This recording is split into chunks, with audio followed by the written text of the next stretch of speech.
Hello everyone, তোমরা দেখছো Mampi daily blogs. তো দেখো, আজকে আমি রান্নাঘরে বসে বসে ব্লগটা করব। আজকে আমি চিকেন রান্না করব। তো চিকেনটা আমি কীভাবে রান্না করি চলো তোমাদের সাথে শেয়ার করি। এই দেখো, এখানে চিকেনটাকে একটু হলুদ আর একটু লবণ দিয়ে মেখে রেখেছি। আর এখানে আলু কেটে নিয়েছি, পেঁয়াজ কেটে নিয়েছি, আদা কেটে নিয়েছি। চলো মশলাগুলো বেটে নিয়ে তারপর তোমাদের সাথে দেখা হচ্ছে।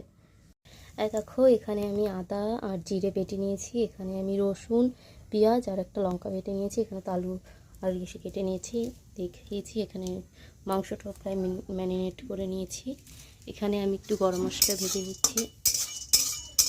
এখানে আমি কিছু গুঁড়া মশলা ইউজ করব না, আমি সব কিছু বাটা মশলা ইউজ করব। আমি তো শিলনোড়াতে বেটে নিয়েছি। যেখানে তোমরা চাইলে তোমরা এর সাথে মিক্সিতেও করে নিতে পারো। যেহেতু অল্প মশলা, এর জন্য আমি চলো এটাকে এখন কড়াইয়ে দিয়ে দিচ্ছি পরিমাণ মতন তেল।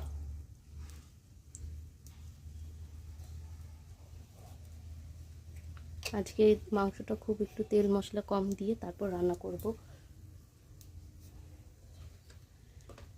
তেলটা প্রায় গরম হয়ে গেছে। এখানে দিয়ে দিলাম আলুটাকে একটু লাল লাল করে ভেজে নিতে হবে। এই যে আলুটা প্রায় ভাজা হয়ে গেছে, এখন আমি আলুটাকে একটু উঠিয়ে নিব। এই এক হাতে মোবাইল ধরে ধরে কাজ করাটা না খুব সমস্যা হয়ে যায়।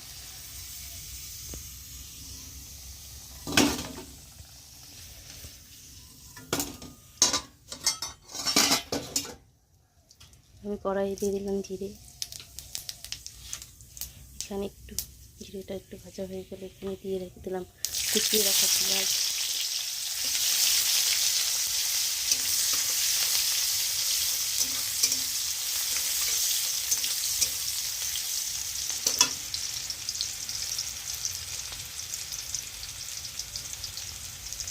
এখানে আমি দিয়ে দেবো তারপর মাংস।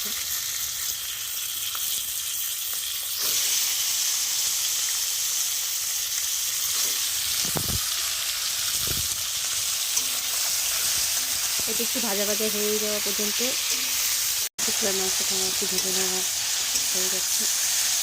এখন আমি দিয়ে দেবো এই আদা বাটাটা। আদা আর জিরে বাটাটা দিয়ে দিলাম। আদা আর জিরে বাটা দিয়ে একটু ভালো করে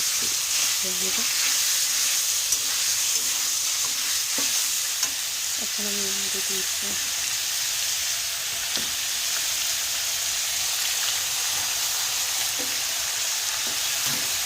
আসলে দেখবে এক হাত দিয়ে ক্যামেরা করে আর এক হাত দিয়ে আমার যেহেতু তেল নেই, তো আমি হাতে করে নিয়ে রান্না করতে হয়, তো আমার খুব সমস্যা হয়ে যায় এই জন্য।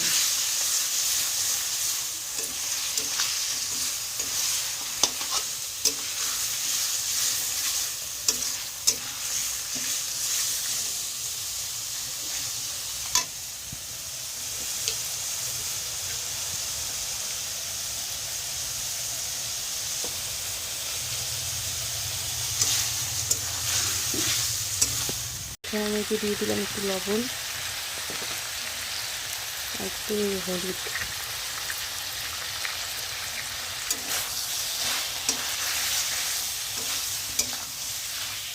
হলুদ আর লবণটা দিয়ে এখন আমি ভালো করে একটু কষিয়ে নেব।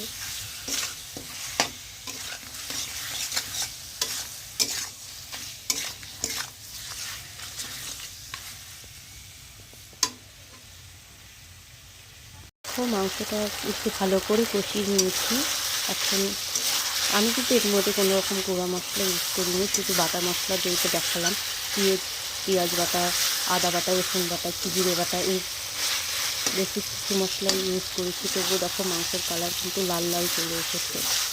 এটা এটা কষানোর উপরে ডিপেন্ড করে কিন্তু কালারটা কেমন হবে। তোমরা যারা নতুন নতুন রান্না শিখছো তারা আমার এই রেসিপিটা ফলো করে যদি বাড়ির সবাইকে যদি খাওয়াও, তাহলে সবাই একদম খুশি হয়ে যাবে। এভাবে মাংস রান্না করলে মাংসটা দেখতেও যেমন সুন্দর হয়।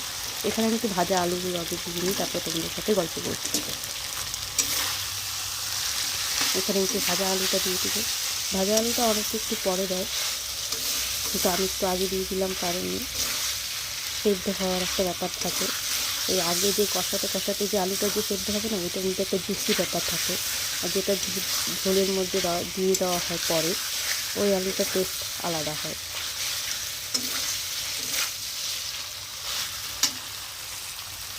খুব ভালো করে কষানো হয়ে গেছে। এটার মধ্যে আমি এবার জল দিয়ে দেবো। খুব বেশিও জল দেবো না, খুব কমও দেবো না, পরিমাণ মতন দেবো, যেন হালকা গ্রেভি থাকে, হালকা একটু কষা কষা হয়। আমি জাস্ট এতটাই জল দিব, এর থেকে আর বেশি জল ইউজ করবো না। জলটা দিয়ে আঁচটা বাড়িয়ে দিয়ে একটু জলটা গরম হলে একটু আঁচটা কমিয়ে রেখে 10-15 মিনিট রান্না করলে তাহলেই হয়ে যাবে।